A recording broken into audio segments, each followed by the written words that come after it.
ধনুধান্যে পুষ্পে ভরা আমাদের এ বসুন্ধরা, তাহার মাঝে আছে দেশ এক সকল দেশের সেরা। ও সে স্বপ্ন দিয়ে তৈরি সে দেশ স্মৃতি দিয়ে ঘেরা। এমন দেশটি কোথাও খুঁজে পাবে না কো তুমি, সকল দেশের রানী সে যে আমার জন্মভূমি, সে যে আমার জন্মভূমি। নমস্কার, আমি সুমন মুখার্জি। আজ জন্মভূমির স্বাধীনতার ইতিহাস। দীর্ঘ 200 বছরে ব্রিটিশ শাসনের নাগপাশ ছেড়ে আজকের দিনেই ভারত হয় স্বাধীন। আজকের দিনেই ভারত ব্রিটিশ শাসন থেকে মুক্ত পায়। মুক্তি তার এমনি আসেনি, মুক্তি এসেছিল ভারত মাতার অনেক পুত্রের, অনেক কন্যার রক্তে ভাসানো বেদিতে। তাই কাজী নজরুল ইসলাম শ্রদ্ধেয় বিদ্রোহী কবি তিনি লিখেছেন যে মুক্তির মন্দির ও সোপানো তলে কত প্রাণ হলো বলিদান, লেখা আছে অশ্রুজলে। আজ ভারত মাতার বীরেদের সংগ্রাম ব্রিটিশ শাসন থেকে ভারতকে মুক্ত করার জন্য, ভারতের মানুষকে স্বাধীনতা এনে দেওয়ার জন্য। স্বাধীনতার মানে তারা বুঝেছিলেন। তারা যেভাবে ভারতকে স্বাধীন করতে চেয়েছিলেন, আমরা হয়তো তাদের প্রত্যাশা আজ পূরণ করতে পারিনি। তারা যেরকম স্বপ্ন দেখেছিলেন সে স্বপ্ন পূরণ করতে আজ হয়তো আমরা ব্যর্থ, কিন্তু তাদের ইতিহাস আজ, তাদের স্মরণে আজ, তাদেরই শ্রদ্ধায়, তাদের প্রণাম করেই আজকে শুরু ভারতের স্বাধীনতার ইতিহাস। 1947 সাল 18ই জুলাই ব্রিটিশ পার্লামেন্টে সভা বসেছে। ক্লিমেন্ট এডলি প্রধানমন্ত্রী তৎকালীন নির্বাচিত হয়েছেন শ্রমিক দল থেকে, লেবার দল থেকে। ক্লিমেন্ট এডলি ঘোষণা করেছিলেন এর আগে 3 জুন মাউন্টব্যাটেন প্ল্যান দ্বারা যে ভারতকে স্বাধীনতা দেওয়া হবে। তার জন্য তিনি লর্ড লুই মাউন্টব্যাটেনকে পাঠিয়েছিলেন ভারতে। লর্ড লুই মাউন্টব্যাটেন এদিকে ছিলেন রানী ভিক্টোরিয়ার বংশের ছেলে, মানে রাজরক্ত তার কাছে ছিল আর কি, রাজরক্তের পেটেন্ট ছিল। তো তিনি ভারত আসেন স্বাধীন করার জন্য। তিনি যথারীতি একটা প্ল্যান বানান ভারতের স্বাধীনতার এবং ভারতের ভাগের, হিন্দু এবং মুসলমানের ভিত্তিতে ভারত এবং পাকিস্তান দুটো রাষ্ট্রের ভাগের প্ল্যান তিনি পাঠান ব্রিটিশ পার্লামেন্টে। যথারীতি তার প্ল্যানের সাথে সাথে ভিপি মেননকে দায়িত্ব দেওয়া হয়েছিল আরেকটা প্ল্যান বানানোর। অধ্যাপক ভিপি মেনন সেই হিসাবে প্ল্যান বানান, কিন্তু ভিপি মেননের প্ল্যান অ্যাকসেপ্টেড হওয়ার আগেই লর্ড লুই মাউন্টব্যাটেন ব্রিটিশদের দ্বারা বানানো প্ল্যান পাঠিয়ে দেন পার্লামেন্ট। ফলে জাতীয় কংগ্রেসে জওহরলাল নেহেরু তিনি ক্ষোভ প্রকাশ করেন, এবং তার ক্ষোভ এতটাই ছিল যে ভারতের যে প্ল্যান, ভারত বিভাজনের এবং ভারতকে স্বাধীনতা দেওয়ার প্ল্যান, লর্ড লুই মাউন্টব্যাটেনের সেটা ব্যর্থ হয়ে যেত। কারণ সে সময় জাতীয় কংগ্রেস এবং মুসলিম লীগ ছিল দুটো বড় বড় দল, এবং তাদের কাউকে অখুশি করে ভারত ভাগ বা ভারত স্বাধীন সম্ভব ছিল। লর্ড লুই মাউন্টব্যাটেন যখন প্রস্তাব পেশ করেন তখন দেখেন যে বাংলাকে, মানে বাংলা আজকে যেটা বাংলাদেশ এবং পশ্চিমবঙ্গ মিলে সমগ্র বাংলাকে পাকিস্তানকে দেওয়া হয়েছিল, এবং পাঞ্জাবের একটা বিস্তীর্ণ অংশ দেওয়া হয়েছিল। পাঞ্জাবের যদিও অনেকটা অংশ ভারতের মধ্যে রাখা হয়েছিল, কিন্তু বাংলাকে যেহেতু দিয়ে দেওয়া হয়েছিল, জওহরলাল নেহেরু খুশি হননি। সর্দার বল্লভভাই প্যাটেল এর বিরোধিতা করেন, এবং জাতীয় কংগ্রেসের উচ্চস্থানীয় নেতৃবর্গ এর বিরোধিতা করে মাউন্টব্যাটেন প্রস্তাবকে সম্পূর্ণভাবে খারিজ করেন, সম্পূর্ণভাবে ত্যাগ করেন। এমতো অবস্থায় লর্ড লুই মাউন্টব্যাটেন ভিপি মেননের কাছে যান, এবং মেনন পুনরায় তার প্ল্যানকে রিভাইজ করে নতুন ধরনের একটা প্ল্যান গড়ে তোলে, যাতে করে বলা হয় আগের প্ল্যানে কলকাতাকে, পুরো বাংলা না হলেও কলকাতা এবং ওইখানের এরিয়াটা, যেটা 24 পরগনা এরিয়াটা, সেই জায়গাটা বাংলাদেশকে, মানে অধুনা বাংলাদেশকে তখনকার পাকিস্তানকে দেওয়া হয়েছিল। সেটার প্রতি প্রতিবাদ জানিয়ে জওহরলাল নেহেরু এবং বল্লভভাই প্যাটেলের দ্বারা ভিপি মেনন সেটাকে কী করেন, কলকাতা যে শহরটা সেটাকে ভারতের মধ্যে অন্তর্ভুক্ত করান, এবং কলকাতা সহ পার্শ্ববর্তী যে 24 পরগনা, নদিয়া, এই এলাকাগুলো ভারতের অন্তর্ভুক্ত হয়। প্ল্যান আবার পাঠানো হয়, এবং পরবর্তীকালে অধিবেশন যখন বসে জুলাই মাসে, মনসুন সিজনে জুলাই মাসের অধিবেশনে এটা নিয়ে ডিসকাস করা হয় পার্লামেন্টে। 18 জুলাই এই আইনটা ডিসকাস করার পর মানে বিলটা আইন রূপে পাস হয় এবং ভারতের স্বাধীনতা আইন পাস হয় 18 জুলাই। 18 জুলাই ভারতের স্বাধীনতা আইন পাস হলে সেটাকে বলবৎ করার জন্য বৈঠক চলে, বিভিন্ন রকম বৈঠক চলে, ভারতের বিভিন্ন ক্ষেত্রে পাওয়ারকে ট্রান্সফার করা হতে থাকে। তো এই যে ভারতের স্বাধীনতা লাভ হচ্ছে 1947 খ্রিস্টাব্দের 14ই আগস্ট দিল্লির একটা রাজকীয় হল যেটা রাষ্ট্রপতি ভবনে, সেখানে মিলিত হচ্ছে সকলে। সেখানে মিলিত হওয়ার পর স্বাধীনতার ঘোষণা করা হয় এবং ক্ষমতার হস্তান্তর করা হয়। 14ই আগস্ট পাকিস্তান, তৎকালীন গড়ে ওঠা পাকিস্তান, তারা স্বাধীনতা দিবস মানায় এবং 14ই আগস্ট রাতটি শেষ হলে রাত 12টার পর ভারত 15ই আগস্ট স্বাধীনতা তাদের মানাতে শুরু করে এবং জওহরলাল নেহরু সেই বিখ্যাত স্পিচ তখন দেন তিনি। তো ভারতের এই যে স্বাধীনতা লাভ, এর পেছনে একটা বিস্তৃত ইতিহাস আছে। এই ইতিহাস আজকের না, এই ইতিহাস শুরু হয়েছিল 1600 খ্রিস্টাব্দ থেকে, যখন ভারতে মুঘল সম্রাট দুর্দান্ত প্রবল প্রতাপশালী মুঘল সম্রাট আকবরের শাসন। এবং আকবর ছিলেন ধর্মসহিষ্ণু মানুষ, তো সুলি কুল বা দিন ইলাহির মতো মতবাদ তার প্রচার করেন তিনি। ফলত খ্রিস্টানরাও ভারতে আসতে শুরু করে সেই সময়। এবং র্যাচেল ফিজ নামে একজন ইংরেজ, তিনি ভারতে আসেন আকবরের সময় এবং তিনি ভারতকে ভালোভাবে লক্ষ্য করে পর্যবেক্ষণ করে দেখে যান। পরবর্তীকালে ভারতের এই বিপুল অর্থের যে বিপুল সম্পদের ভাণ্ডার, সেটা দেখে ব্রিটিশ ইস্ট ইন্ডিয়া কোম্পানি নামে একটা কোম্পানি তৈরি হয় 1600 খ্রিস্টাব্দে ইংল্যান্ডে। তখন রানী ছিলেন এলিজাবেথ এবং তার আগে রাজা প্রথম জেমসের একজন রাজদূত ছিলেন, নাম ছিল স্যার টমাস রো এসেছিলেন জাহাঙ্গীরের কাছে অনুমতি নিতে ভারতে কোনো একটা জায়গায় তাদের ঘাঁটে গাড়ার জন্য। প্রাথমিক দিকে জাহাঙ্গীর অনুমতি দেননি। মোগল বাদশাহ জাহাঙ্গীর পর্তুগিজদের অত্যাচারে অতিষ্ঠ হয়ে উঠেছিলেন। যখন দেখেন যে এদেরই একটা কম্পিটিটর যদি আনা হয় তাহলে এরা নিজেদের মধ্যেই লড়বে, জাহাঙ্গীর এরকম একটা বুদ্ধি করে ইংরেজদেরকেও মুসলিপট্টনম হলো ওই দক্ষিণ ভারতের তামিলনাড়ুর একটা বন্দর, সেখানে তাদেরকে একটা স্থান দেয়। অন্যদিকে পর্তুগিজ যারা গোয়াতে এবং কালিকট বা কেরল অঞ্চলে আধিপত্য স্থাপন করেছিল, তারা সাম্রাজ্য বিস্তার শুরু করেছিল তখন। তো জাহাঙ্গীর একটা ভয় তখন থেকেই পেয়েছিল।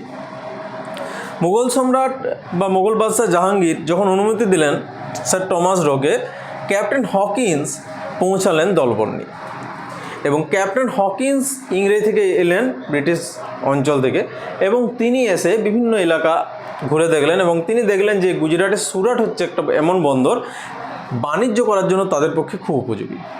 তো সুরাটে প্রথম তারা ফোর্ট বলুন বা দুর্গ বলুন বা তাদের জন্য একটা ব্যবস্থা তৈরি করলেন, একটা বন্দরের মতো তৈরি করলেন, যেখানে তারা একটা ঘাঁটি গাড়লেন সুরাটে প্রথম ব্রিটিশরা। ঠিক এরপরই আস্তে আস্তে তারা ভারতকে ভালোভাবে বুঝতে লাগে। ব্রিটিশরা ভারতকে বুঝতে পারলো যে এখানে রাজাদের মধ্যে কোনো একতা নেই, এখানে যে রাজারা আছে একে অপরের সঙ্গে লড়াই করে, বিভিন্নভাবে লড়াই করে, শুধুমাত্র জায়গা জমি নিয়ে না, বিভিন্নভাবে ইগো নিয়ে নানা রকমভাবে রাজারা নিজের মধ্যে লড়াই করে। অতএব এই এত বড় দেশকে দখল করা খুবই সহজ। ফলে ব্রিটিশরা একটা পরিকল্পনা বানায়। তারা দক্ষিণ ভারতে কর্ণাটকের যে যুদ্ধ হয়েছিল, সেখানে তাদের যে যুদ্ধ হয়েছিল সেটা হয়েছিল ইংরেজদের মধ্যে, ইংরেজ ফরাসি এবং তার আগেও পর্তুগিজদের সঙ্গে একটু যুদ্ধের মতো দেখা গিয়েছিল। পর্তুগিজ শাসক ডুপ্লে ছিলেন, ইংরেজদের সাথে লড়াই শুরু হয়। তো এইরকম করে তাদের মধ্যে নিজেদের মধ্যে প্রথম লড়াই শুরু হয় অস্তিত্ব রক্ষার জন্য। ইংরেজরা একে একে পর্তুগিজ, ফ্রান্স এই বড় বড় দুটো শক্তিকে পদানত করে এবং ইংরেজরা এরপর ভারতের সাম্রাজ্য বিস্তারের পথ প্রশস্ত করে এর আগে ইংরেজরা ভারতের একটা ল্যান্ডের প্রয়োজন ছিল, একটা অঞ্চলের, যেখান থেকে তারা সম্পদ বেশি করে পাবে এবং সামরিক সাহায্য করবে। তাই তারা পাখির চোখ করে তামিলনাড়ু এবং বাংলাকে, কিন্তু তৎকালীন তামিলনাড়ুকে দখল করা অত সহজ ছিল না, ফলত তারা বাংলার দিকে এগিয়ে আসে। এই সময় বাংলাতে রাজার গদি নিয়ে একটা লড়াই এমনিতেই চলছিল। সিরাজউদ্দৌলা, যিনি ছিলেন নবাব আলীবর্দী খাঁয়ের নাতি, তিনি সিংহাসন পেয়েছিলেন। কিন্তু আলীবর্দী খাঁয়ের অন্যান্য যে নাতিরা ছিল বা অন্যান্য যে আধিকারিকরা ছিল, উত্তরাধিকারীরা, তারা কিন্তু সিংহাসন পান। ফলত তারা চেয়েছিল সিংহাসন পেতে, এবং এছাড়া জগৎ শেঠ, উমিচাঁদের মতো কিছু ব্যক্তি তারাও ছিল, তাদের ব্যবসা বাণিজ্যের কিছু প্রবলেম দেখা দেয়। অন্যদিকে মির্জাফর, তিনি ষড়যন্ত্র করেছিলেন যাতে করে তার প্রিয় কোনো ব্যক্তিকে সিংহাসনে বসানো যায়। ঠিক এই সুযোগ নিয়ে ব্রিটিশ বাহিনী, তারা এর আগে বাংলায় প্রবেশ করেছিল। পর্তুগিজরা যখন বাংলায় বেড়ে ফুলে ফেঁপে ওঠে, তখন ব্রিটিশরা বাংলায় জাহাঙ্গীর তাদের স্থান দিয়েছিল।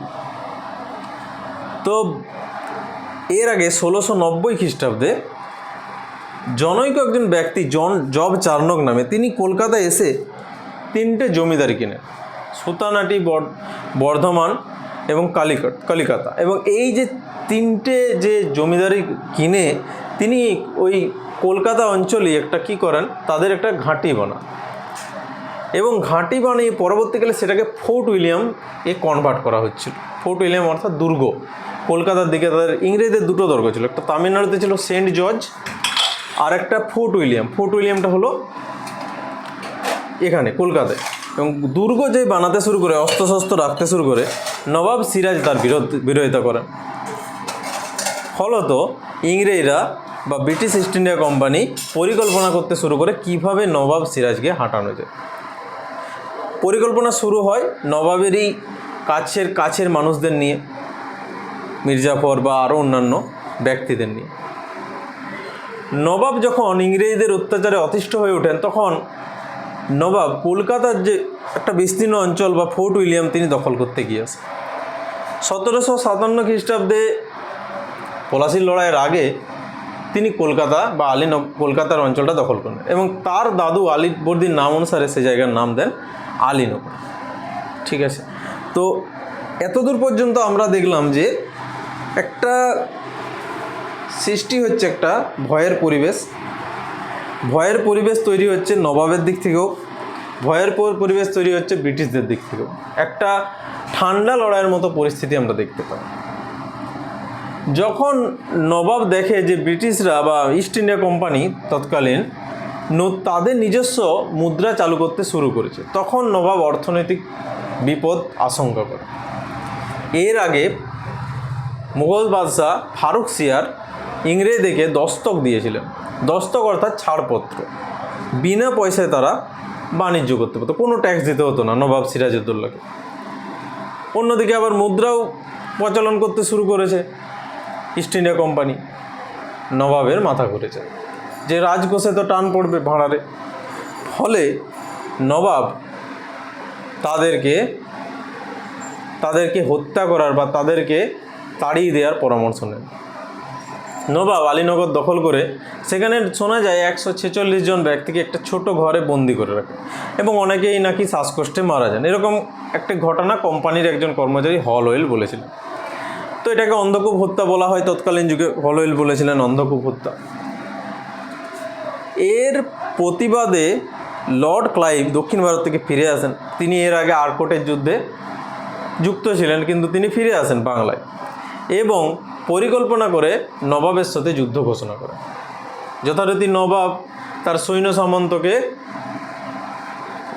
খবর দিয়ে যুদ্ধে পলাশির প্রান্তরে আমবাগানে যুদ্ধ করার জন্য আসে, কিন্তু নবাবের সেনাবাহিনীরা সেখানে পৌঁছায় না, কিছু তার সৈন্য সেনাপতির ষড়যন্ত্রে, এবং রবার্ট ক্লাইভ খুব সহজেই নবাবকে বন্দি বানান, এবং মির্জাফরের যে পুত্র তিনি নবাবকে হত্যা করেন।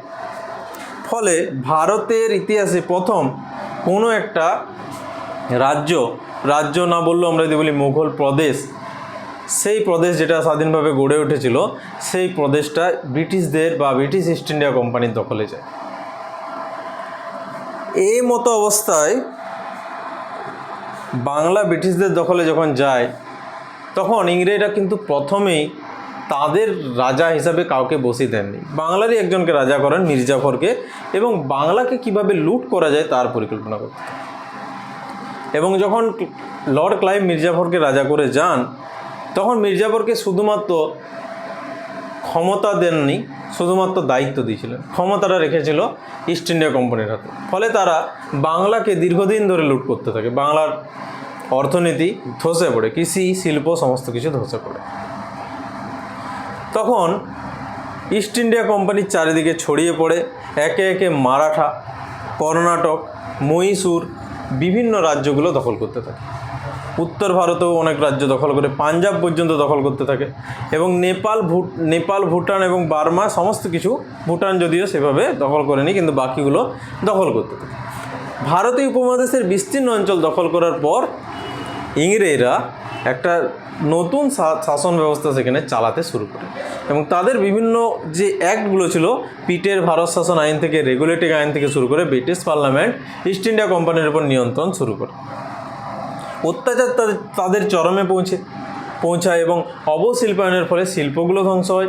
কৃষিকাজ সেখানেও অত্যাধিক করের বোঝা, অজন্মা, দুর্ভিক্ষ, নানা কারণে ভারতীয়রা অতিষ্ঠ হয়ে ওঠে। এদিকে ভারতীয় সেনাই ছিল ইংরেজ সেনার মূল ভিত্তি। ইংরেজ সেনাতে ভারতীয়রাই ছিল বেশি। ফলে ভারতীয়রা সে সময় সেনাতেই বিদ্রোহ শুরু হয়।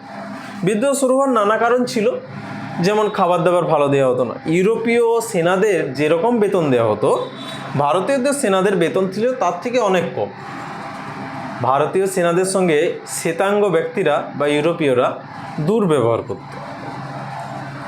ঠিক এমতো অবস্থায় একটা গুজব ছড়ে যে নতুন যে এনফিল্ড রাইফেল এসেছে সেনাদের কাছে, তার যে চর্বি মাখানো কার্তুজ, সে চর্বি নাকি গরু এবং শূকরের চর্বি।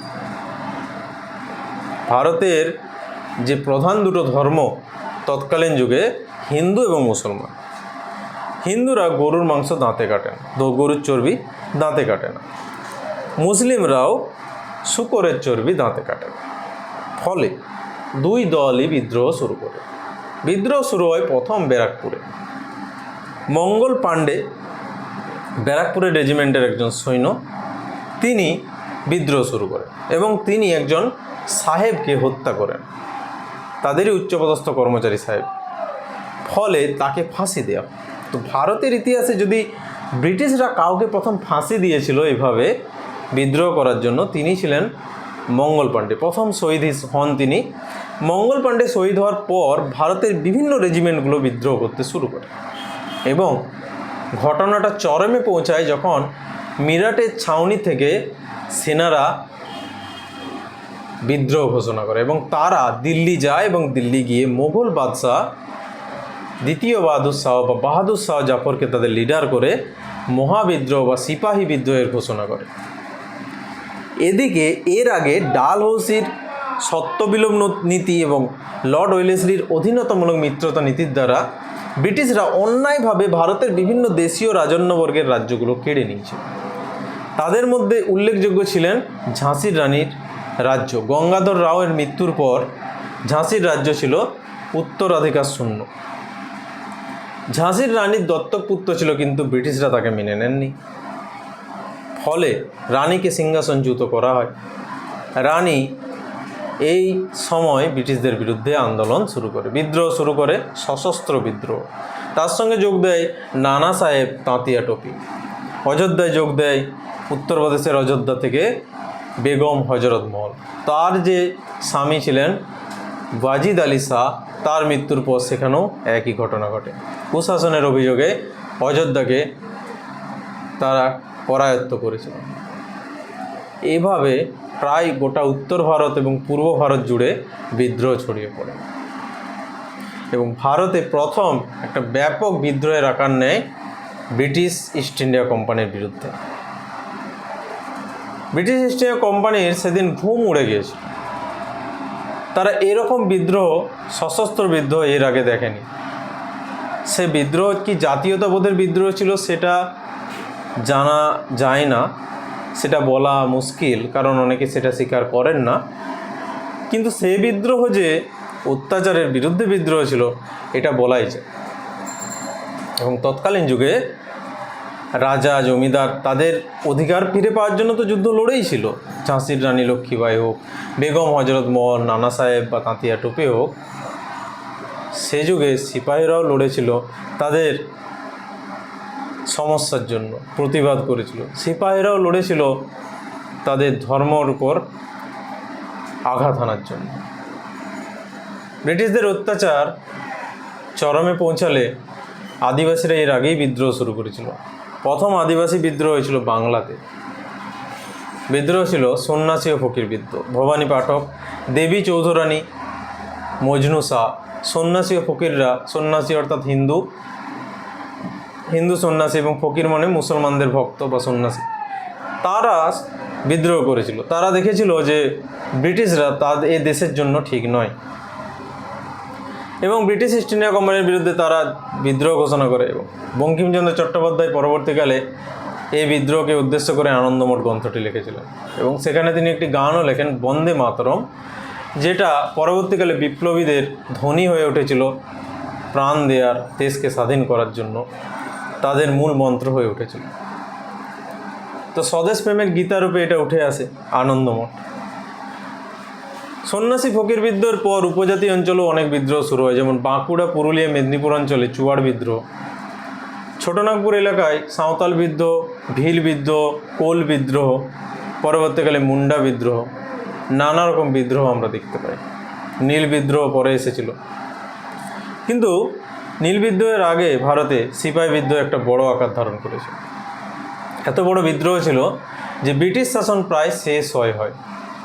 কিন্তু সেই বিদ্রোহতেও কয়েকটি রাজন্যবর্গ বিশ্বাসঘাতকতা করেছিল। যেমন সেই বিদ্রোহতে মারাঠা অঞ্চলের রাজন্যবর্গরা ইংরেজদেরকে সমর্থন জানিয়েছিল। দক্ষিণ ভারত এতে ছিল চুপ, ফলে বিদ্রোহটা সারা ভারতব্যাপী ছড়িয়ে পড়েনি। রমেশচন্দ্র মজুমদার বলেছেন যে বিদ্রোহ জাতীয় বিদ্রোহ ছিল না, কারণ এই বিদ্রোহ শুধুমাত্র রাজন্যবর্গ, কিছু সিপাহীর বিদ্রোহ ছিল। তো আপাত দৃষ্টিতে তাই ছিল, কিন্তু এই বিদ্রোহ ছিল ব্যাপক, এর পরিণামও হয়েছিল ব্যাপক। ইস্ট ইন্ডিয়া কোম্পানি সেদিন ভয় পেয়েছিল, ব্রিটিশ পার্লামেন্ট সেদিন ভয় পেয়েছিল, ফলে ইস্ট ইন্ডিয়া কোম্পানির শাসনের অবসান হয়েছিল। দীর্ঘ 100 বছর ধরে ভারতে ব্রিটিশ ইস্ট ইন্ডিয়া কোম্পানি শাসন করে। 1757 থেকে 1857 আমরা যদি দেখি, তার মাঝে তারা দ্বৈত শাসনের মতো শাসন চালিয়েছে। চিরস্থায়ী বন্দোবস্ত, মহলওয়ারি বন্দোবস্ত, রায়তওয়ারি বন্দোবস্তের দ্বারা কৃষকদের শোষণ করেছে। বাংলায় জমিদারি বন্দোবস্তের দশা ছিল আরও করুণ। বাংলার কৃষকরা দুর্ভিক্ষে অনেক মারা যায়। 1770 খ্রিস্টাব্দে, বাংলায় 1176 সন। এই বঙ্গাব্দে বাংলায় ভয়াবহ এক দুর্ভিক্ষ দেখেছে। লক্ষ লক্ষ মানুষ মারা যায় সেদিন। সেই দুর্ভিক্ষ বাংলার মানুষকে নাড়িয়ে দিয়েছিল। 1770 খ্রিস্টাব্দের দুর্ভিক্ষের পর বাংলায় বিভিন্ন প্রতিবাদ ও আন্দোলন শুরু হয়। ব্রিটিশদের অত্যাচার চরম ছিল, তাই মহারানীর ঘোষণাপত্র দ্বারা 1858 খ্রিস্টাব্দের নভেম্বরের 1 তারিখ, সেদিন মহারানী ভারতের শাসনকে নিজ হস্তে অর্পণ করেন এবং ভারত মহারানীর দেশরূপে, ব্রিটিশ উপনিবেশ রূপে সেদিন থেকে স্থাপিত হয়। Governor general east India company যিনি ছিলেন লর্ড ক্যানিং, তার পদকে বাতিল করা হয়। তার পরিবর্তে তিনি হন ভাইসরয়। ভাইসরয় অর্থাৎ মহারানীর প্রতিনিধি, এবং একজন সচিব, ভারত সচিব, তাকে নিয়োগ করা হয়। তিনি লন্ডনে বসেই ভারতকে দেখাশোনা করতেন এবং ভাইসরয় ভারতে এসে ভারতকে দেখাশোনা করতেন। মহারানীর ঘোষণাপত্র দ্বারা ভারতের সেনা এবং ভারতীয়দের কিছু সুবিধা দেওয়া হয়, কিন্তু সেনাবাহিনীতে ভারতের অংশটা অনেক কমানো হয়, যেহেতু তারা ভয় পেয়েছিলেন। মহারানীর ঘোষণাপত্র যখন হয় তারপরে ব্রিটিশরা কিছু আইন আনে ভারতীয়দেরকে দমন করার জন্য। অ্যাকচুয়ালি ভারতীয়রা যাতে না আর এভাবে ফেটে পড়তে পারে কিছু সুযোগ সুবিধা দেয় এবং কিছু শাসন ব্যবস্থা প্রয়োগ করে। এভাবে ভারতে নতুন নতুন শাসন ব্যবস্থার প্রয়োগ দেখা যায় এবং ভারতীয়দেরকে শাসন ব্যবস্থায় নিয়োগ করা হতে থাকে। তৎকালীন যুগে বাংলায় এক মধ্যবিত্ত শ্রেণী গড়ে ওঠে। লর্ড মেগলে যখন ইংরেজি শিক্ষার প্রস্তাব দেন এবং লর্ড উইলিয়াম বেন্টিং ইংরেজি শিক্ষার প্রসারে সাহায্য করেন, তখন গোটা বিশ্বের সাথে ভারত পরিচিত হয়। ভারতের যুব সম্প্রদায় পরিচিত হয় রাশিয়ার জারের বিরুদ্ধে কিভাবে সাধারণ মানুষ আন্দোলন করেছিল। ভারতের যুব সমাজ পরিচিত হয় ইংল্যান্ডের বিরুদ্ধেই কিভাবে আয়ারল্যান্ড সংগ্রাম করছে। ভারতের যুব সম্প্রদায় অনুপ্রেরিত হয় আমেরিকার স্বাধীনতা সংগ্রাম দ্বারা। ভারত দেখে যে ব্রিটিশরা তাদের শাসন ক্ষমতায় কতটা পাংচুয়াল, ব্রিটিশরা নিজেদের দেশে কতটা সুন্দর শাসন ব্যবস্থা চালাচ্ছে আর ভারতে চালাচ্ছে অরাজকতা। যুব সম্প্রদায় এগিয়ে আসে সমাজকে চেতন করার জন্য। হেনরি লুই ভিভিয়ান ডিরোজিও তিনি ভারতের সমাজকে কুসংস্কার মুক্ত করার ব্রত নেন।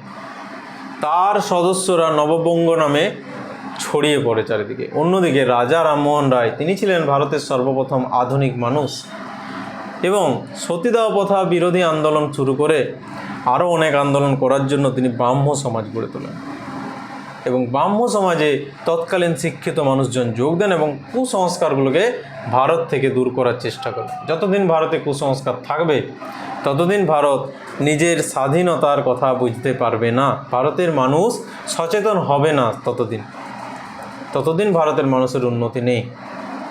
তৎকালীন যুগের মনীষীগণ উঠে আসেন এটার জন্য। ঠাকুর পরিবারের দেবেন্দ্রনাথ ঠাকুর, কেশবচন্দ্র সেন, ঈশ্বরচন্দ্র বিদ্যাসাগর সকলে উঠে আসেন। জ্যোতিরাও ফুলে, আত্মারাম পাণ্ডুরং, স্বামী দয়ানন্দ সরস্বতী, পরবর্তীকালে স্বামী বিবেকানন্দ দেশপ্রেমের আদর্শে সকলকে উদ্বুদ্ধ করেন তিনি। তো এরকম মনীষীদের দ্বারা বাংলায় ঘটে যায় নবজাগরণ, রেনেসা। যে রেনেসা একদিন ফ্রান্সের জনসমাজকে শক্তিশালী করে তুলেছিল, সেই রেনেসা ঘটে এই ভারতে। শিক্ষিত বাঙালি সম্প্রদায় চারিদিকে তাদের গান ভাণ্ডার ছড়িয়ে দিতে থাকে। বাংলা হয় কুসংস্কার মুক্ত, বিশেষ করে শহরের বাংলা, গ্রামীণ বাংলায় ততক্ষণ সেগুলো পৌঁছায়নি। কিন্তু পৌঁছে দেওয়ার ব্যবস্থা অনেকেই করেছিল, যেমন হরিশ্চন্দ্র মুখোপাধ্যায়, তিনি হিন্দু প্যাট্রিয়ট। এছাড়া গ্রামবার্তা পত্রিকা, হরিনাথ মজুমদার, কাঙ্গাল হরিনাথ বলা হতো, তারা গ্রামে গ্রামে বিভিন্ন পত্র পত্রিকা পৌঁছে দিতে থাকেন। সমাজ, কুসংস্কার, রাজনীতি নিয়ে অবগত করতে থাকেন মানুষকে। ব্রিটিশ যে ভারতকে শোষণ করছে এটা মানুষের মধ্যে পৌঁছে যায়। এর আগে লর্ড ডালহৌসি ভারতে রেলপথ স্থাপন করেছিল, ভারতের কাঁচামাল লুণ্ঠনের উদ্দেশ্যেই করেছিল, কিন্তু সেই রেলপথ ভারতের জন্য এক আশীর্বাদ রূপে উঠে আসে। প্রকাশিত সংবাদপত্র, বিভিন্ন খবর এবং মানুষজন পৌঁছে যেতে থাকে ভারতের বিভিন্ন প্রান্তরে। তারা মানুষকে জাগরিত করতে থাকে ব্রিটিশদের বিরুদ্ধে। শুরু হয় আন্দোলনের প্রথম ধাপে আন্দোলনের দায়ভার যিনি কাঁধে বয়েছিলেন তার নাম সুরেন্দ্রনাথ বন্দ্যোপাধ্যায় এবং তাকে বাংলার মুকুটহীন সম্রাট বলা হতো। বাংলার জাতির মধ্যে, বাংলার যুব সম্প্রদায়ের মধ্যে তিনি জাতীয়তাবাদের আগুন ছড়িয়ে দেন। ভারত সভা প্রতিষ্ঠা করেন। ব্রিটিশ পার্লামেন্টে গিয়ে ব্রিটিশদের সামনে দাবি রাখেন ভারতীয়দের সুযোগ সুবিধার জন্য। এ সময় ব্রিটিশ ভাইসরয় যারা আসেন, লর্ড রিপন তার মধ্যে ছিল গুরুত্বপূর্ণ এবং তিনি ভারতীয়দের প্রতি একটু সহানুভূতিশীল ছিলেন। কিছু কিছু ভারতীয়দেরকে সুবিধা তিনি দেন। ইলবার্ট বিল আনেন এবং ইলবার্ট বিলে ভারতীয় বিচারকদের, শ্বেতাঙ্গদের বিচার করার ক্ষমতা দেওয়া হয়। কিন্তু তারও আন্দোলন করে শ্বেতাঙ্গরা যে ভারতীয়রা তাদের বিচার করতে পারবে না, ভারতীয়রা মূর্খ জাতি। ফলে কৃষ্ণাঙ্গদের বিচার তাদের পছন্দ হয়নি। আন্দোলনের দরুন ইলবার্ট বিল তুলে নেওয়া হয়। ভারতীয়রা উপলব্ধি করে ব্রিটিশরা আমাদেরকে নিকৃষ্ট প্রাণী বা নেটিভ ছাড়া কোনো কিছু মানে না। ভারতীয়রা আন্দোলন শুরু করে।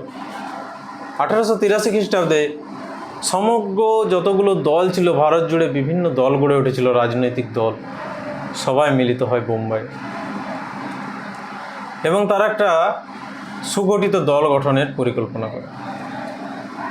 ঠিক এই সময় 1885 খ্রিস্টাব্দে বিভিন্ন দলের সদস্যরা মিলিত হয় পুনেতে, কিন্তু পুনেতে প্লেগ সেই সময় ছড়িয়ে পড়েছিল, ফলে পুনে থেকে বোম্বাইয়ের গোকুল দাস তেজপাল সংস্কৃত হলে তারা মিলিত হয়। 78 জন প্রতিনিধি এবং সেই সঙ্গে হিউম, একজন ইংরেজ কর্মচারী, তিনি উপস্থিত ছিলেন। সকলে মিলে জাতীয় কংগ্রেস গঠন করে। অনেকে এর সমালোচনা করে যে ব্রিটিশদের সহায়তায় সেটা গঠিত হয়েছিল, হিউম ডাফরিন ষড়যন্ত্র করে, ডাফরিন ছিল তৎকালীন ভাইসরয়, নাকি জাতীয় কংগ্রেস গঠন করেছে। মেবি হতে পারে ষড়যন্ত্রের মাধ্যমেই জাতীয় কংগ্রেস গঠিত হয়েছিল, যেভাবে রেলপথ তৈরি হয়েছিল কাঁচামাল লুণ্ঠনের জন্য। শুরু তো হয়েছিল ষড়যন্ত্রই হোক। নরমপন্থী সম্প্রদায় এসেছিল প্রথম কয়েক বছর, এবং নরমপন্থী সম্প্রদায়রা দাবি দাবা আদায়ের মাধ্যমে বিশ্বাসী ছিলেন এবং তারা সেটাই করেছিলেন, যদি ষড়যন্ত্রই হয়। পরে জাতীয় কংগ্রেসের মধ্যেও বিভেদ শুরু হয়। তারা দেখেছিল এই দাবি দাবা আদায়ের কিছু নেই, সশস্ত্র আন্দোলন বা বিদ্রোহ করতে হবে। ফলে লাল বাল পালের নেতৃত্বে বাংলা, পাঞ্জাব এবং মহারাষ্ট্রে আন্দোলন শুরু হয়। চরমপন্থা কংগ্রেসের মধ্যে প্রবেশ করে এবং কংগ্রেস অন্য দলরূপে গড়ে ওঠে। সে সময় কংগ্রেস ইংরেজদের বিরুদ্ধে ঐক্যবদ্ধ হয়ে লড়তে শুরু করে। তাদের এই বিভাজন যখন মিলে যায় অ্যানি বেসান্তের দ্বারা, অ্যানি বেসান্ত মিলিয়ে দেন কংগ্রেসকে এবং কংগ্রেস সর্বভারতীয় আন্দোলনের প্রস্তুতি নিতে শুরু করে। সে সময় গান্ধী দক্ষিণ আফ্রিকায় ছিলেন। দক্ষিণ আফ্রিকায় তিনি কেস লড়তে গিয়েছিলেন, নিজে ব্যারিস্টার ছিলেন এবং ব্যারিস্টার থাকার জন্য তিনি দক্ষিণ আফ্রিকায় ইংরেজ খামারের বিরুদ্ধে একটা কেস লড়তে গিয়েছিলেন ভারতীয় একজন ব্যবসায়ীর জন্য। তিনি গিয়ে দেখেন সেখানে যে শ্বেতাঙ্গরা কৃষ্ণাঙ্গদের উপর অত্যাচার করছে, ফলে তিনি সেখানে কৃষ্ণাঙ্গদের হয়ে এবং ভারতীয়দের হয়ে রুখে দাঁড়ান। আন্দোলন শুরু করেন সত্যাগ্রহ। লিও টলস্টয়ের সত্যাগ্রহের ধারণার প্রতি তিনি মতাদর্শে তিনি বিশ্বাসী ছিলেন এবং তিনি মনে করেছিলেন যে যদি এই বহু সংখ্যক মানুষকে একত্রিত করা যায় হিংসার মাধ্যমে, সেটা সম্ভব নয়। সেটার জন্য চাই সত্য এবং অহিংস। এই সত্য এবং অহিংস দুটো আদর্শকে সঙ্গে নিয়ে তিনি দক্ষিণ ভারতে আন্দোলন করেন এবং সফল হন। দক্ষিণ ভারতের সরকার কৃষ্ণাঙ্গদের অধিকার দিতে বাধ্য হয়।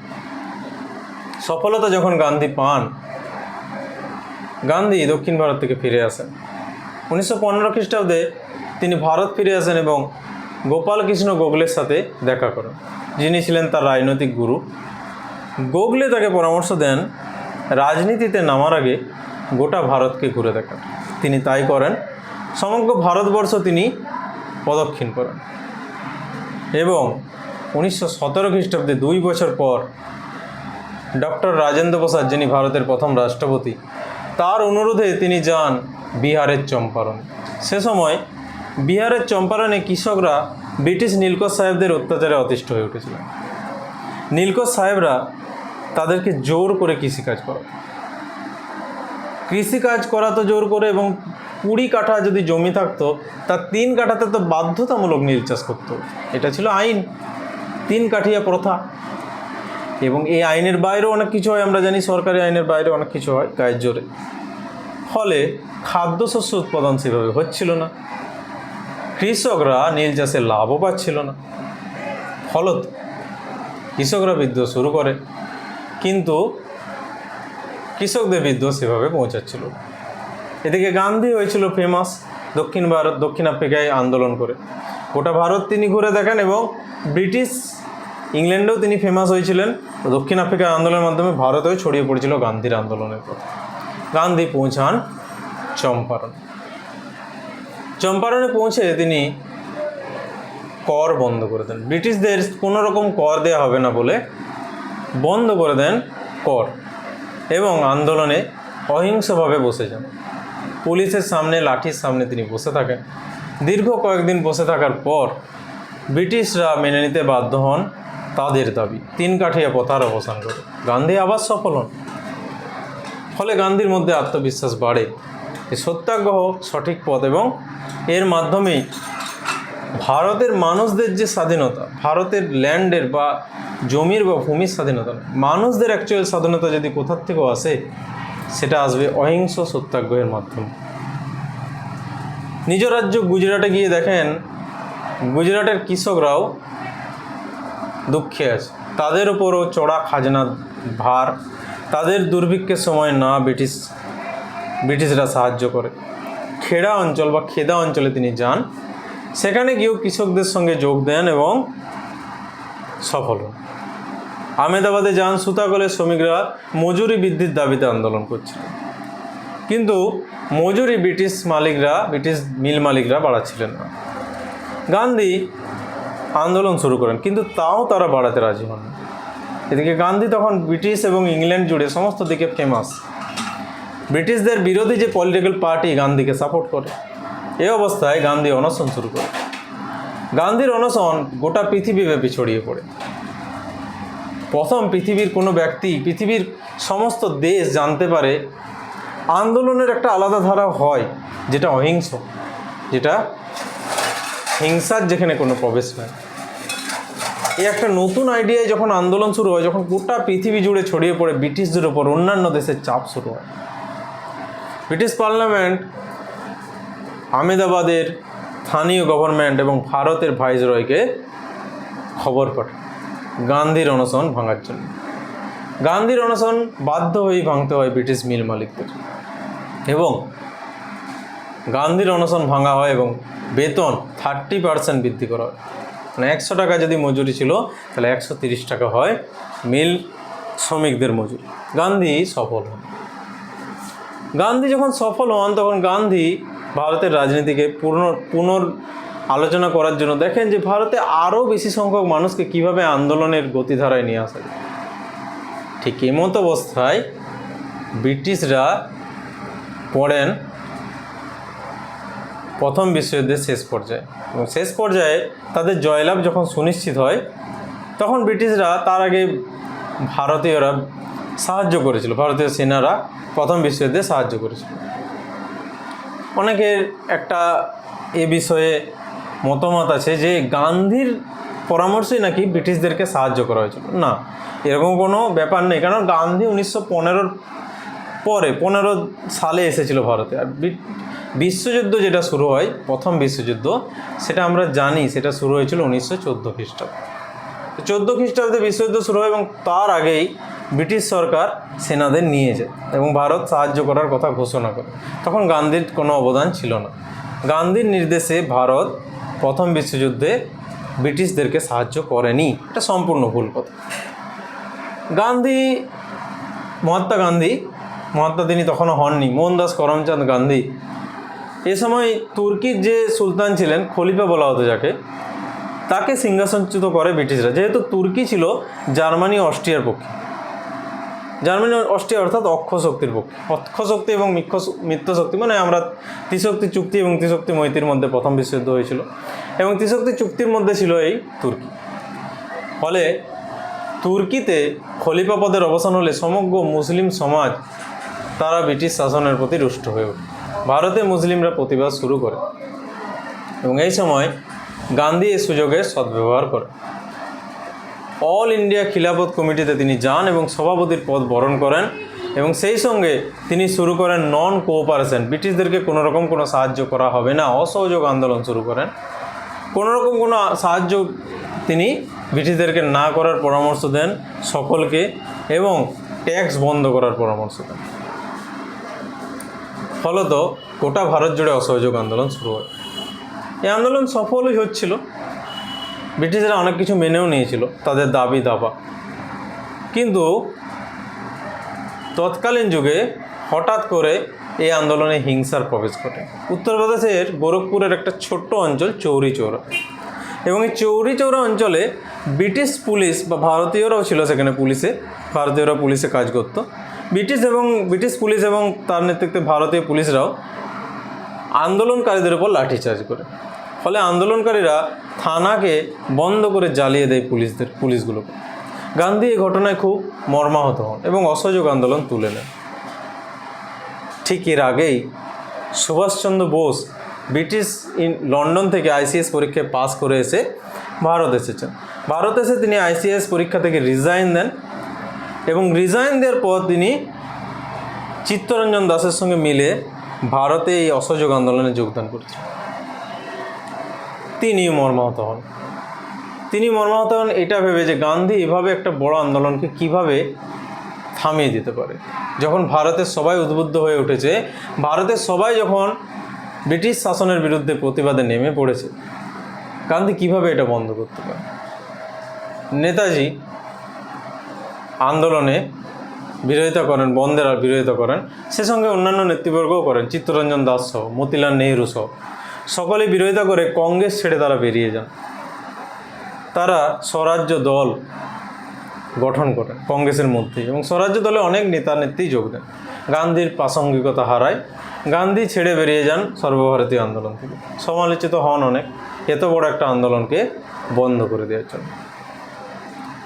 অনেকদিন স্বরাজ্য দলের দাবি দাবা আদায় চলতে থাকে। নেতাজি সুভাষ কলকাতার মেয়র নির্বাচিত হন, বঙ্গ কংগ্রেস কমিটির সভাপতি নির্বাচিত হন। সর্বভারতীয় আন্দোলনে রূপরেখা তৈরির জন্য সুভাষ পৌঁছে যান দিল্লি। সেই সঙ্গে তৎকালীন যুগে আরেকজন লিডার উঠে এসেছিল উত্তর ভারত থেকে, জওহরলাল নেহরু, বিখ্যাত ব্যারিস্টার, আধুনিক চিন্তাভাবনা তার, শিক্ষিত ব্যক্তি। দুজন শিক্ষিত ব্যক্তি যখন মিলিত হয় তখন একটা বিপ্লবী ঘটে যায়। জওহরলাল নেহরু সুভাষ খুব বন্ধু হয়ে উঠেছিল দুজনেই ছিল আধুনিক মনোভাবাপন্ন, চিন্তা সম্পন্ন, দুজনেই ছিল সমাজতন্ত্রী, সোশ্যালিস্ট। তারা চাইতো সমাজের সকলের ভালো হোক। যেহেতু দুজনের মতবাদ একই রকম ছিল, তারা একইভাবে কাজ শুরু করে। রাশিয়ার পরিকল্পনা কমিশনের ভিত্তিতে তারা ভারতে একটি পরিকল্পনা কমিশন গঠনের সুপারিশ করে এবং এই পরিকল্পনা কমিশনের মাধ্যমে ভারতের অর্থনৈতিক উন্নতি হবে বলে তারা জানায়। তারা একটা ভারতের জন্য স্থায়ী সেনার দাবি করে। স্থায়ী সেনা একটা গঠন কিভাবে হবে তার একটা পরিকল্পনা নির্ধারণ করে। সুভাষ এবং জওহরলাল নেহরু কংগ্রেসের যুব কমিটির নেতা হওয়ার জন্য অনেক কিছু কাঠামোর পরিবর্তন, দেশকে গড়ে তোলার অনেক প্ল্যান তারা দুজন মিলে তৈরি করে। কিন্তু গান্ধী সে সময় আন্দোলনের রূপরেখা নিয়ে ব্যস্ত। এদিকে যুব সম্প্রদায়ের খুব একটা পছন্দ নয় গান্ধীর যে আচরণগুলো, কিন্তু তারা তাকে মানেও খুব, কারণ গান্ধীর এক ডাকেই গোটা ভারত বেরিয়ে পড়ে। নেতাজি সুভাষ এবং জওহরলাল নেহরুর কিছু ধারণা, কিছু আদর্শ গান্ধীর কাছে দেয়া হয়। গান্ধী অনেকগুলো মেনে নেন, কিন্তু গান্ধী যে সশস্ত্র আন্দোলন বা যে একটা বিদ্রোহ, একটা চরম বিদ্রোহকে মেনে নিতে পারেন। গান্ধীর মতে দেশ স্বাধীন হিংসার দ্বারা সম্ভব নয়, অহিংসার দ্বারাই দেশ স্বাধীন সম্ভব এবং হিংসার দ্বারা যে দেশ স্বাধীন হয় সে দেশ কোনোদিনও উন্নতি করতে পারে না। এদিকে সুভাষ এবং নেহরুর বক্তব্য ছিল আলাদা। দেশ স্বাধীন এবং দেশকে চালানোর জন্য অবশ্যই হিংসা বা সেনাবাহিনীর প্রয়োজন হবে, সেক্ষেত্রে হিংসারও প্রয়োজন হবে অন্যান্য বহিঃশত্রুর আক্রমণ থেকে দেশকে বাঁচানোর জন্য। রক্তপাত ছাড়া বিপ্লব হয় না তারা মনে করত। কিন্তু গান্ধীর উপরে তৎকালীন যুগে কথা বলার মতো কেউ ছিল না। একসময় গান্ধীর কিছু দাবি, গান্ধী না, জাতীয় কংগ্রেসের কিছু দাবি ব্রিটিশদের পাঠানো হয়, কিন্তু ব্রিটিশরা সেগুলো মেনে নেন। গান্ধী অহিংস অসহযোগ আন্দোলনের পর সর্বভারতীয় জুড়ে আইন অমান্য আন্দোলন সূচনা করেন। ডান্ডি অভিযান করেন 1930 খ্রিস্টাব্দের 6 এপ্রিল এবং সেখানে লবণ আইন ভঙ্গ করে তিনি সমগ্র যা কিছু আইন সমস্ত ভাঙার পরামর্শ দেশবাসীকে। গান্ধী যখন লবণ আইন ভঙ্গ করেন তখন দেশ জুড়ে লবণ আইন সমস্ত আইনকে ভাঙা হতে শুরু করে। ব্রিটিশরা দেখে অবস্থা কঠিন হয়ে তখন গান্ধীর সঙ্গে আলোচনায় আসে, গান্ধী আরোইন চুক্তি হয়, গান্ধীকে গোল টেবিল বৈঠকে যোগদান করতে বলা হয়। গান্ধী গোল টেবিল বৈঠকে যোগদান করেন এবং কিছুদিনের মধ্যে আইন অমান্য আন্দোলন বন্ধ করেন। যখন গান্ধীর দাবিগুলো পরে আবার মেনে নেওয়া হয়নি, গান্ধী আবার দ্বিতীয় পর্যায়ে আইন অমান্য আন্দোলন শুরু করেন। কিছুদিন পর তা আরও স্তীমিত হয়ে যায়। এ সময় ভগৎ সিং পাঞ্জাবে লাহোর ষড়যন্ত্র মামলার দ্বারা গ্রেপ্তার হন এবং তিনি সান্ডাসকে, পুলিশ অফিসার যিনি লালা লাজপত রায়কে লাঠি পিটিয়ে মেরেছিলেন, তাকে হত্যা করেন। ভগৎ সিং এবং তার দলবল কেন্দ্রীয় আইনসভায় বোমা নিক্ষেপ করেন এবং লাহোর ষড়যন্ত্র মামলায় তাদেরকে গ্রেপ্তার করা হয়। ভগৎ সিং তিনি ফাঁসির দড়িতে স্বইচ্ছায় যান এবং তাদের সহযোগীরাও স্বইচ্ছায় মৃত্যুবরণ করেন। যতীন দাস জেলের খাবার দাবারের প্রতিবাদ জানিয়ে 64 দিন অনশন করে প্রাণ ত্যাগ করেন। গান্ধী ভগৎ সিংয়ের জন্য অ্যাপিল করেছিলেন। ভগৎ সিং এবং তার সঙ্গে যে আরও ব্যক্তিরা ছিলেন তাদের জন্য অ্যাপিল করেন গোল টেবিল বৈঠকে, যে তাদেরকে যেন ফাঁসি না দেওয়া হয়। কিন্তু গান্ধী ছিলেন অহিংস, আর এখানে ছিল হিংসার প্রবেশ। ফলে গান্ধীকে পিছু হটতে হয় এবং ব্রিটিশরাও ভগৎ সিংয়ের মতো একজন ব্যক্তিকে যে তাদের জন্য বিপজ্জনক, তাকে বাঁচিয়ে রাখতে চান। ফলে নির্ধারিত সময়ের আগেই তাকে ফাঁসি দিয়ে দেওয়া হয়। থেকে ভগৎ সিংয়ের জনপ্রিয়তা বৃদ্ধি পেয়ে গিয়েছিল, ব্রিটিশরা ভয়ও পেয়েছিল। এমতো অবস্থায় সুভাষচন্দ্র বোস নিজের মতো কাজ শুরু করে এবং জাতীয় কংগ্রেসের বেশিরভাগ ব্যক্তি তাকে সমর্থন করতে শুরু করে। গান্ধীর প্রভাব আবার কমতে থাকে। জাতীয় কংগ্রেসের বেশিরভাগ ব্যক্তি যখন সমর্থন জানায় তাকে, তখন হরিপুরা অধিবেশনে সকলের নির্দেশ মতোই, সকলের আবেদন মতোই তিনি সভাপতি হন এবং সভাপতি হয়েই তিনি গঠনমূলক কিছু প্ল্যান কংগ্রেসের মধ্যেই দেন, যেগুলো জওহরলাল নেহরু, তিনি এবং আরও কয়েকজন যুব সম্প্রদায় মিলে বানিয়েছিল কংগ্রেসে। গঠনমূলক প্ল্যানগুলো দেওয়ার পর তিনি আস্তে আস্তে ভারতকে একটা সর্বভারতীয় আন্দোলনের জন্য প্রস্তুত করতে থাকেন এবং পরের বছর ত্রিপুরী অধিবেশনেও তিনি সভাপতি নির্বাচিত হন। গান্ধী একজনকে মনোনীত করেছিলেন, পট্টবী সীতারামাইয়া, তিনি হেরে যান।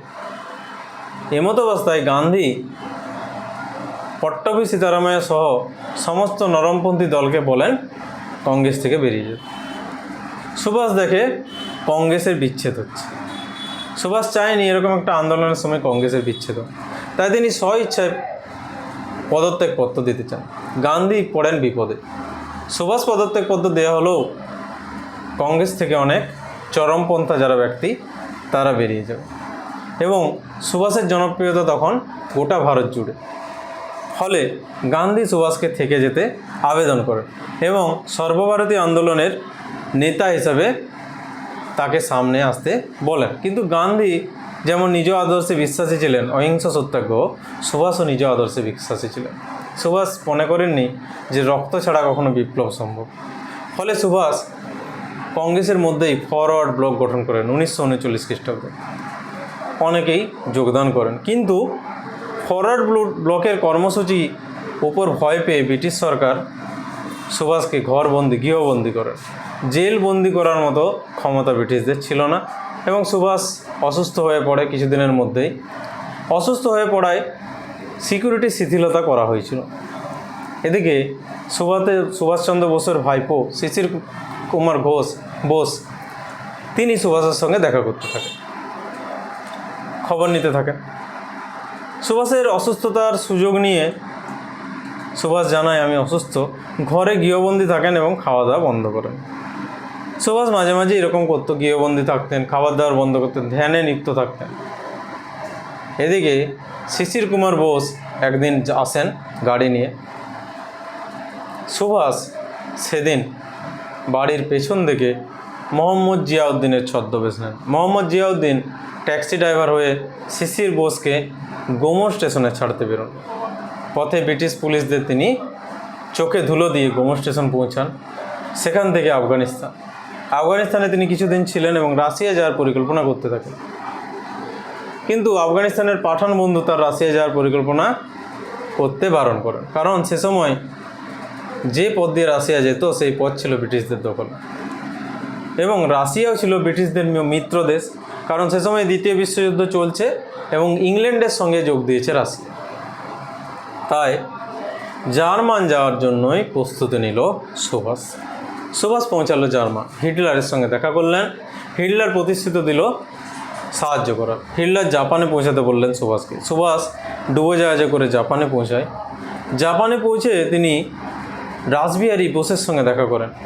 রাসবিহারী বোস সুভাষকে পরামর্শ দেয় সিঙ্গাপুর যেতে, এবং সেখানে ক্যাপ্টেন মোহন সিংয়ের নেতৃত্বে ভারতীয় সেনাই ছিল সেখানে, তাদেরকে নিয়ে গঠিত হয় আজাদ হিন্দ ফৌজ। আজাদ হিন্দ ফৌজ মায়ানমারে আসে। মায়ানমারে এসে তারা গঠন করতে থাকে আজাদ হিন্দ সরকার, আজাদ হিন্দ ব্যাংক, বিভিন্ন কিছু গঠন করে 4টা রেজিমেন্ট বানায়। Azad brigade, Nehru brigade, Gandhi brigade এবং সুভাষ ব্রিগেড, এবং ঝাঁসি রানী লক্ষ্মী ব্রিগেড বলে একটা ব্রিগেড ছিল। Azad brigade, Nehru brigade, Gandhi brigade, Subhash brigade পরে বানানো হয়েছিল। ঝাঁসির রানী লক্ষ্মী ব্রিগেডও তিনি একটা বানান মেয়েদের জন্য, এবং এই ব্রিগেডগুলো ভারতের দিকে মার্চ করতে শুরু করে। সে সময় জাপান সুভাষ বোসকে আন্দামান এবং নিকোবর দুটো দ্বীপ হ্যান্ডওভার করে, এবং সুভাষ বোস মণিপুর অঞ্চলে ইম্ফল এসে দখল করে এবং ভারতীয় পতাকা সেখানে দেন। কিন্তু জাপান সে সময় পরাজিত হয় দ্বিতীয় বিশ্বযুদ্ধে, ফলে সুভাষকে বাধ্য হয়ে পিছু হটতে হয়। কিছুদিনের মধ্যেই শোনা যায় সুভাষ তাইহুকুর বিমানবন্দরে দুর্ঘটনায় মারা গেছে। ঠিক এর আগে ভারতে তখন বার্লিন রেডিও থেকে সুভাষ ঘোষণা করছেন রাষ্ট্রপিতা মহাত্মা গান্ধী, তার আশীর্বাদ নিয়ে আমি শুরু করছি আমার যাত্রা, স্বাধীনতার যাত্রা। গান্ধীকে রাষ্ট্রপিতা বা জাতির জনক তিনি আখ্যা দিলেন, ফাদার অফ দ্য নেশন। ওখান থেকে গান্ধীও সুভাষ বোসকে নেতাজি আখ্যা দিলেন। নেতাজি আখ্যা দেওয়ার পর নেতাজি শুরু করলেন তার যাত্রা। অন্যদিকে রাষ্ট্রপিতা গান্ধীও শুরু করলেন তার যাত্রা। যখন সুভাষ মেসেজ পাঠালেন, গান্ধীও অনুভব করলেন যে তার পথ কিছুটা হলেও ভুল।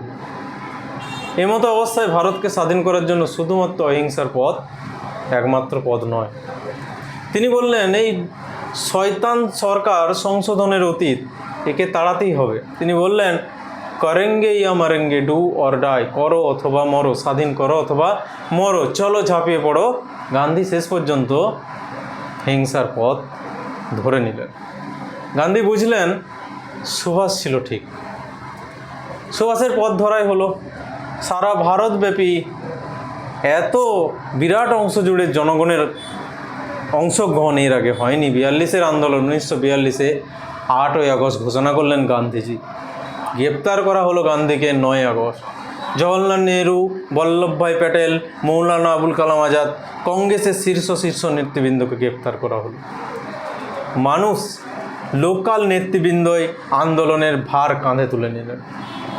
সারা ভারতব্যাপী জ্বলে উঠল আন্দোলনের ললিহান শিখা। গোটা ভারতে ছড়িয়ে পড়ল ব্রিটিশদের প্রতি আক্রোশ। ব্রিটিশরা বুঝতে পারল ভারতের জনগণ আর তাদের চাইছে না। এমতো অবস্থায় শুধু ভারতের রাজনৈতিক দলগুলো নয়, জনগণ হয়ে উঠেছে তাদের বিরোধী।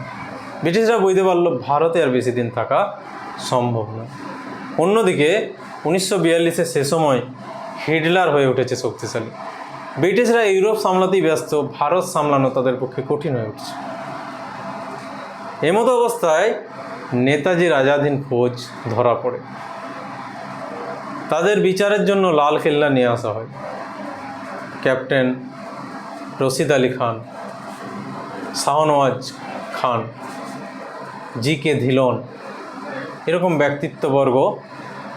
যখন আজাদ হিন্দ ফৌজের এরকম সেনানায়কদের বিচার শুরু হয় লালকেল্লায়, জওহরলাল নেহরু, তেজ বাহাদুর সাপ্রু, বিভিন্ন উকিল, ব্যারিস্টারগণ তাদের জন্য লড়তে যায়। গোটা ভারত আজাদ হিন্দ ফৌজকে সাপোর্টে বেরিয়ে আসে। কলকাতায় ছাত্র মিছিল বেরোয়, রশিদ আলী দিবস তো শুরু হয়, ছাত্র মিছিলের উপর গুলি শুরু হয়। সেনারাও, ভারতের সেনারাও এসব দেখে মর্মাহিত হয়। বোম্বাইয়ের তলোয়ার জাহাজে সেদিন ইউনিয়ন জ্যাক পথ করে উড়ছিল। ভারতীয় নৌসেনা, ব্রিটিশ নৌসেনা, রয়্যাল নৌসেনা, যাতে ভারতীয়দের সংখ্যা ছিল অনেক, বিদ্রোহ ঘোষণা করে। ইউনিয়ন জ্যাককে ফেলে দেয় তারা। ত্রিবর্ণ রঞ্জিত ভারতের পতাকা যেদিন উঠেছিল 1930 খ্রিস্টাব্দে জওহরলাল নেহরুর নেতৃত্বে লাহোরে ভারতকে সেদিন স্বাধীন ঘোষণা করা হয়েছিল। পূর্ণ স্বাধীনতার জন্য দাবি জানানো হয়েছিল, সেই পতাকা তলোয়ার জাহাজের উপর উঠতে থাকে পথ করে। ভারতীয় নৌসেনারা বোম্বাইকে দখল করে। ব্রিটিশ ভয় পায়। ব্রিটিশরা জাতীয় কংগ্রেসকে হুমকি দেয়, যদি না ইতিমধ্যে বোম্বাইয়ে ভারতীয় সেনারা আত্মসমর্পণ না করে, যদি না নেভাল মিউটিনি বা নৌ বিদ্রোহ থামে, গোটা বোম্বাইকে বোম দিয়ে উড়িয়ে দেওয়া হবে। এবং ব্রিটিশরা তা করে। ব্রিটিশরা এর আগে অনেক জায়গায় তা করেছে। সর্দার বল্লভভাই প্যাটেল বোম্বাই রিজিয়নের সবচেয়ে বড় নেতা, গুজরাট এবং মহারাষ্ট্রের। তিনি যান নৌ বিদ্রোহের স্থানে, নৌসেনাদের কাছে গিয়ে বলেন, এই বিদ্রোহ তোমরা তুলে নাও, এই বিদ্রোহ অনৈতিক। এরকম দৃষ্টান্ত যদি স্থাপিত হয়, স্বাধীনতার পর ভারতের সেনারাও বিদ্রোহ করে, আর সেনাদের বিদ্রোহ হলো অনৈতিক।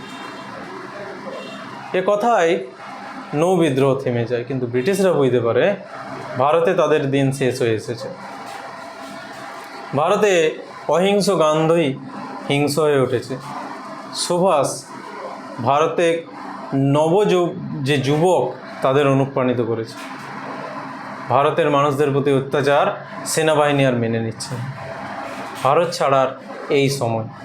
অন্যদিকে দ্বিতীয় বিশ্বযুদ্ধে অক্ষশক্তির পরাজয় হলেও, হিটলার পরাজিত হলেও, মিত্রশক্তির অর্থনীতি, মিত্রশক্তির ক্ষমতা দর্পচূর্ণ করে দিয়েছে। ইংল্যান্ড হয়ে যায় দুর্বল। গঠিত হয় জাতিপুঞ্জ, সম্মিলিত জাতিপুঞ্জ। আমেরিকা হয়ে ওঠে তখন সর্বসর্ব। আমেরিকা ইউরোপকে সে সময় যুদ্ধের অস্ত্র বিক্রি করে সর্বেসর্বা হয়ে ওঠে, অর্থনৈতিক দিক থেকে ফুলে ফেঁপে ওঠে। আমেরিকাও চাপ দিতে থাকে উপনিবেশিক ক্ষমতার উপর নিয়ন্ত্রণ আনার জন্য। এই মতো অবস্থায় ব্রিটিশরা ভারত ছাড়া সিদ্ধান্ত নেন, কিন্তু ভারতকে পঙ্গু করে। 1906 খ্রিস্টাব্দে যখন বঙ্গভঙ্গ হওয়ার পরই মুসলিম লীগ গঠিত হয়, ব্রিটিশদের পরামর্শই গঠিত হয় এবং তারা একটা একটা করে বীজ বুনতে থাকে। তারা সাম্প্রদায়িক বাঁটোয়ারে নীতি আনতে থাকে। তারা এক একটা করে বীজ আনে এবং হিন্দু মুসলমানদের মধ্যে একটা ব্যবধান তৈরি করে এবং তাদের মধ্যে একটা ক্ষোভ, তাদের হিন্দু মুসলমানদের মধ্যে একটা হিংসার প্রবেশ তারা ঘটিয়েছিল। ফলে মুসলমানরা হিন্দু প্রধান দেশে তাদেরকে সেফ মনে করছিল। এদিকে মুসলিম লীগ সেটারই কাজ করছিল। ফলে মুসলমানরা চেয়েছিল তাদের জন্য আলাদা দেশ। এমতো অবস্থায় মোহাম্মদ আলী জিন্নাহ এটাকে হাতিয়ার করে আন্দোলন গড়ে তোলে। ফলে দাঙ্গা শুরু হয় ভারত জুড়ে। 1946 খ্রিস্টাব্দে গ্রেট ক্যালকাটা কিলিং হয়েছিল এবং এই গ্রেট ক্যালকাটা কিলিংয়ে অনেক লোক মারা যায়। যখন গ্রেট ক্যালকাটা কিলিং হয়, বিহারেও দাঙ্গা ছড়িয়ে পড়ে, পাঞ্জাবেও দাঙ্গা ছড়িয়ে পড়ে। এমতো অবস্থায় ভারতকে ভাগ করা ছাড়ার কোনো উপায় ভারতের রাজনৈতিক নেতৃবৃন্দ খুঁজে পায় না। ফলে ব্রিটিশদের যে পরিকল্পনা সেটা পূর্ণ হয়। ভারত ভাগ হয় দুই ভাগে। পাকিস্তান ডোমিনিয়ন এবং ইন্ডিয়ান ডোমিনিয়ন দুটো ভাগে ভাগ করা হয়। ভারতের স্বাধীনতা ঘোষণা করা হয় এবং একটা দুঃখজনক দেশভাগ এবং উদ্বাস্তু সমস্যাকে সামনে নিয়ে ভারত হয় স্বাধীন। স্বাধীনতার পর ভারতের সামনে চ্যালেঞ্জ ছিল বিস্তর। ব্রিটিশরা ছেড়ে চলে যায় যখন, ভারতের সামনে বিস্তর চ্যালেঞ্জের মধ্যে একটা বড় ছিল উদ্বাস্তু সমস্যা, তার সঙ্গে দাঙ্গা, লুটপাট। ভারত স্বাধীন হওয়ার পর বাংলাদেশ থেকে হিন্দু এবং পাকিস্তান থেকে হিন্দুরা ভারতে আসতে শুরু করে। ভারতের মুসলমানরা পাকিস্তানে যেতে শুরু করে এবং কাটাকুটি, দাঙ্গা, নানা রকম কিছু শুরু হয়, সম্পদ লুট। সে সময় ভারতের হাতে সেনাবাহিনী, পুলিশ খুব কম ছিল, অর্থনৈতিক ক্ষমতা ছিল খুব দুর্বল, ইংরেজরা সব লুটে নিয়ে গেছে। এমতো অবস্থায় জাতীয় কংগ্রেসকে কামাল সামালতে হয় ভারতে এবং ধীরে ধীরে তারা ভারতকে বিল্ড করতে থাকে, রিবিল্ড করতে থাকে। অর্থনৈতিক সংস্কারগুলো যেগুলো নেতাজি সুভাষ এবং জওহরলাল নেহরু মিলে বানিয়েছিল, সেগুলো আস্তে আস্তে ভারতে শুরু হয়। যেমন বাঁধ বানানো শুরু হয়, প্রথম বহুমুখী নদী পরিকল্পনা শুরু হয় এবং যেগুলোকে জওহরলাল নেহরু আধুনিক ভারতের মন্দির বলেছিলেন। দামোদর ভ্যালি কর্পোরেশন প্রথম শুরু হয়। এইভাবে বাঁধ বানানো শুরু হয় কৃষিকাজের জন্য, বিদ্যুৎ উৎপাদনের জন্য, শিল্পের জন্য। শিল্প দামি দামি ভারী ভারী শিল্প আসতে থাকে বিভিন্ন দেশের সহায়তায়, তাদের সাহায্য নিয়ে। এভাবে ভারত একটা কৃষি এবং শিল্পের একটা উন্নতির দিকে এগিয়ে যেতে থাকে। শিক্ষা ব্যবস্থার উন্নতির জন্য IIT, সায়েন্সের জন্য আলাদা দপ্তর, ইসরো, বিভিন্ন রকম সংস্থাকে বানানো শুরু হতে থাকে। এবং জওহরলাল নেহরুর যে দীর্ঘদিন শাসন ছিল, তাতে তিনি ভারতের যে গঠনমূলক একটা স্ট্রাকচার তিনি সেটা দিয়ে যান। ফলে ভারতের স্বাধীনতার পর যে ভারত ছিল সেটাকে অনেকটা শুধরে দিয়ে যায়। কিন্তু সেনাবাহিনীর বিশেষ বিকাশ না হওয়ায় ভারত তখনও ছিল দুর্বল। সেনাবাহিনীতে বিভিন্ন অস্ত্রশস্ত্রের কমতি ছিল, যেহেতু ভারতের অর্থনৈতিক অবস্থা ছিল খারাপ। ভারত সেনাবাহিনীতে খরচ কম করেছিল, ভারত খরচ করেছিল ভারতের উন্নতিতে। ফলে সেই অবস্থার সুযোগ নিয়ে ভারতে শুরু হয় আক্রমণ।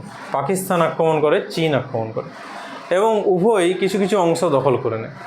কাশ্মীর সমস্যা যখন হয়েছিল ভারত স্বাধীনতার পর, ভারতের মধ্যে 600-র বেশি দেশীয় রাজ্য ছিল, যার মধ্যে সবচেয়ে ইম্পর্টেন্ট ছিল কাশ্মীর। কাশ্মীরে বেশিরভাগ ছিল মুসলমান প্রজা। রাজা ছিল হিন্দু হরি সিং। রাজা, তিনি ভারতের দলিলে সই করেন অন্তর্ভুক্তি, কিন্তু মুসলমান প্রজারা অনেকেই চেয়েছিল পাকিস্তানে যেতে। ফলে পাকিস্তানের যে রাজাকার বাহিনী তারা আসে এবং তারা এসে অনেক জায়গা দখল করে। তো ভারতের POK যেটা আজ বলা হয় পাক অকুপাইড কাশ্মীর, সেটা পাকিস্তান দখল করে। অন্যদিকে চীনও ভারতের দিকে আসতে থাকে। তো লাদাখের কিছু অংশ তারাও দখল করে, আকসাই চীনটা। এই মতো অবস্থায় জওহরলাল নেহরুর ব্যর্থতা প্রমাণিত হন, তিনি অনুতপ্ত হন এবং কিছুদিনের মধ্যেই তিনি মারা যান। এবং ভারতের সিংহাসনে তারপর মোরারজি দেশাই, বিভিন্ন রকম আরও অনেক যারা প্রধানমন্ত্রী তারা আসেন এবং ভারতকে তারা শক্ত হাতে তুলে ধরেন। লাল বাহাদুর শাস্ত্রীর মতো প্রধানমন্ত্রী আমরা দেখেছি।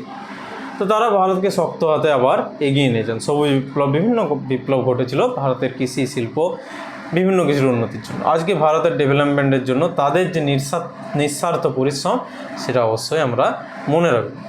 আজকে ভারতের উন্নতির জন্য বিপ্লবীদের যে ইতিহাস, সেটাও যদি না বলা হয়, সেটা অবশ্যই একটা অপরাধ। শুধুমাত্র এই জাতীয় রাজনৈতিক আন্দোলন ভারতকে স্বাধীনতা এনে দেয়নি। ভারতকে স্বাধীনতা এনে দিয়েছিল বন্দে মাতরম ধ্বনিতে উদ্বুদ্ধ হয়ে মৃত্যুর দিকে এগিয়ে যাওয়া যুব সম্প্রদায়। সেই বিনয় বাদল দীনেশ, যারা এক সময় ব্রিটিশদের ঘাঁটিতে ঢুকে রাইটার্স বিল্ডিং আক্রমণ করেছিল, অলিন্দ যুদ্ধে প্রাণ দিয়েছিল তারা। বিনয় কৃষ্ণ বসু ঢাকায় একজন অত্যাচারী পুলিশ অফিসারকে গুলি করে মেরেছিল। মাস্টার দা সূর্য সেন, অঙ্কের মাস্টার, চট্টগ্রাম হস্তাগার লুণ্ঠন করে তিনি ভারতকে দেখিয়েছিলেন যে কীভাবে ব্রিটিশদের বিরুদ্ধে গুটি কয়েক ব্যক্তি ইংরেজদের বিরুদ্ধে রুখে দাঁড়াতে পারে। রেল লাইনকে তুলে ফেলে, টেলিগ্রাফকে তুলে ফেলে হস্তাগার লুণ্ঠন করে জালালাবাদ পাহাড় থেকে যুদ্ধ শুরু করে তারা। অনন্ত সিং, লোকনাথ বল, প্রীতিলতা ওয়েদ্দেদার, তারা সকলেই আন্দোলন শুরু করে এবং তারা যখন আন্দোলন থেমেও যায়, একে একে বিভিন্ন দিকে ছড়িয়ে পড়ে, বিভিন্নভাবে আন্দোলন তারা শুরু করতে থাকে। ইউরোপীয় পাহাড়ি দলের ক্লাবে প্রীতিলতা ওয়েদ্দেদার আক্রমণ করে এবং নিজে পটাশিয়াম সায়ানাইডকে মৃত্যুবরণ করে। বীণা দাস স্ট্যানলি জ্যাকসনকে হত্যা করে, গুলি করে। অনন্তনাথ সিংহ তিনিও বিভিন্নভাবে আন্দোলন চালিয়ে যেতে থাকে। আন্দামানে তাকে বন্দি করা হয়। লোকনাথ বল, গণেশ ঘোষ, বিভিন্ন ব্যক্তি তারা আন্দোলনে ঝাঁপিয়ে পড়ে। বাঘা যতীন, তিনি বিদেশের সঙ্গে পরামর্শ করে তিনি জাহাজে মাভেরিক নামক জাহাজে অস্ত্রশস্ত্র আনতে থাকে, কিন্তু বুড়িবালামের যুদ্ধে তিনি নিহত হন, অস্ত্রশস্ত্রকে আনতে পারেননি তিনি। এছাড়াও পাঞ্জাবে ভগৎ সিং, সুখদেব, রাজগুরু, চন্দ্রশেখর আজাদ, রামপ্রসাদ বিসমিল, আশফাকুল্লাহ, বিভিন্ন ব্যক্তিরা আন্দোলনের মাধ্যমে ঝাঁপিয়ে পড়েছিল ভারতকে স্বাধীন করার জন্য। প্রথম আন্দোলনের সূচনা হয়েছিল মহারাষ্ট্র থেকে বাসুদেব বলবন্ত ফাড়কের দ্বারা এবং চাপেকর ভ্রাতৃদ্বয়ের দ্বারা। তো ভারতের আন্দোলনে বিপ্লবীদের ভূমিকা বিশেষভাবে গুরুত্বপূর্ণ। তারা নিজেদের জীবনকে দান করে গেছে ভারতের যুব সমাজকে উদ্বুদ্ধ করার জন্য, ভারতকে স্বাধীন করার জন্য। অত্যাচারের হাত থেকে, ব্রিটিশ অত্যাচারের বিরুদ্ধে তারা লড়াই করে গেছে। তো আজকে ভারতের স্বাধীনতার ইতিহাস এবং এই স্বাধীনতার ইতিহাসে সকল ব্যক্তি যারা ভারতের স্বাধীনতার জন্য যোগদান করেছিলেন, তাদের সকলকে সশ্রদ্ধ প্রণাম এবং আমার যতটুকু জানা ছিল তার কিছু অংশ যতটুকু বলতে পারলাম সেটুকু আমি জানালাম। সকলকে প্রণাম জানিয়ে আবার ভারতের এই 80তম স্বাধীনতা দিবসে, যার জন্য 80তম স্বাধীনতা দিবস যাদের জন্য আমরা মানাতে পারছি, সে 80তম স্বাধীনতা দিবসের শুভেচ্ছা সকলকে জানিয়ে আজকের আমার এই স্বাধীনতা দিবস নিয়ে কিছু বলা, আমার কিছু মনের কথা প্রকাশ করলাম। ধন্যবাদ সকলকে।